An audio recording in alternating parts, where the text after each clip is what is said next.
Hi everyone, I wanted to welcome you to my tutorial on how to use the ProFroster. So to get started, I always begin with a crumb-coated cake, which is what you see here. The reason is that all of the crumbs will be contained in the first layer of frosting instead of mixing in with your final layer of frosting so that you get a nice clean cake. After you've initially crumb-coated your cake, put it in the refrigerator for at least 30 minutes to get a nice crust on the frosting. Once you have your crumb coat, go ahead and start frosting your cake just like I'm doing right now. And as you can see, I'm putting a decent amount of frosting on the cake. Not too much and not too little, and most of it's going to be scraped off. Just to give you a little background, I decided to create this product because I spent a lot of time researching on how to make a level cake with sharp edges, and all of them took over 30 minutes of scraping and measuring just to get it right. And even then, it was not easy and it was never right. And they involved bench scrapers and levels and acrylic discs and flipping the cake upside down and flipping it right side up, and it was just way too complicated and costly, especially if you're going to buy sets of different sizes of acrylic discs. So why not just have one product that gives you a smooth and level cake with clean edges?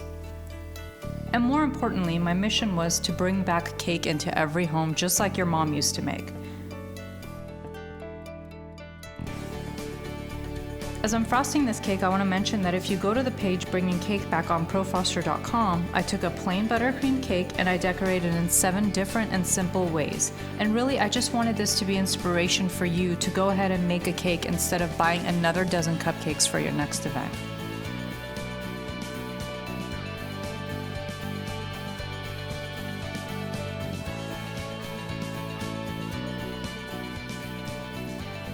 Okay, so now that we've applied the frosting, go ahead and grab your ProFroster, open the clip of the horizontal riser with your thumb, and slide it down to the height of your cake and let it lock into the pins.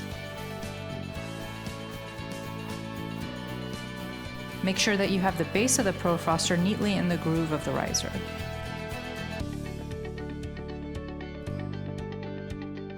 Place the ProFroster against the cake board just like you do a bench scraper, and keep your arm and ProFroster stationary and only turn the cake on the Lazy Susan.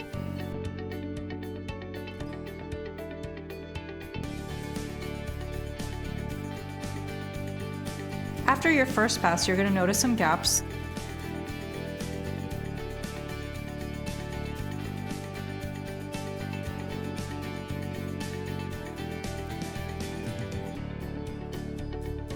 So go ahead and scrape it again.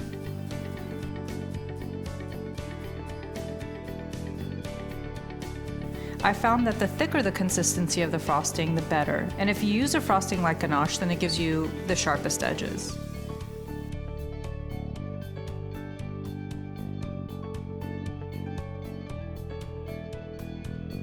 The ProFroster also is over 8 inches high, so if you like barrel cakes, this is the perfect tool for you.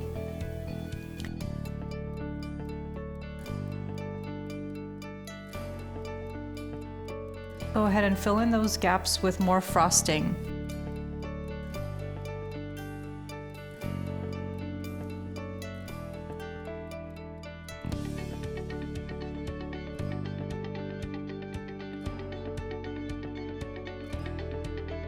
The ProFroster is also very easy to clean. It's top rack, dishwasher safe, and it's made from FDA compliant food safe plastic.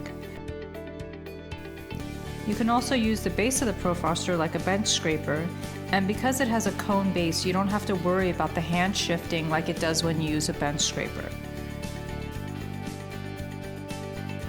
And just look at the results. You have a nice, clean, professional looking cake, and the cake you see here is going to be covered in fondant, so I'm not too concerned that you can see some of the cake underneath. Now your cake is ready to be chilled overnight to cover with fondant, or you can start decorating it now if you plan on having a buttercream finish. I'm a bit of a perfectionist, so I like to chill the cake for about an hour and spread another thin layer of frosting and use the ProFroster again. I found that the more times you do it, the sharper the edges are. But the great thing about it is, it's really easy to use, to clean, and to store, and you have one tool that does it all. I hope you've enjoyed this tutorial, and I hope you enjoy using the ProFroster as much as I do.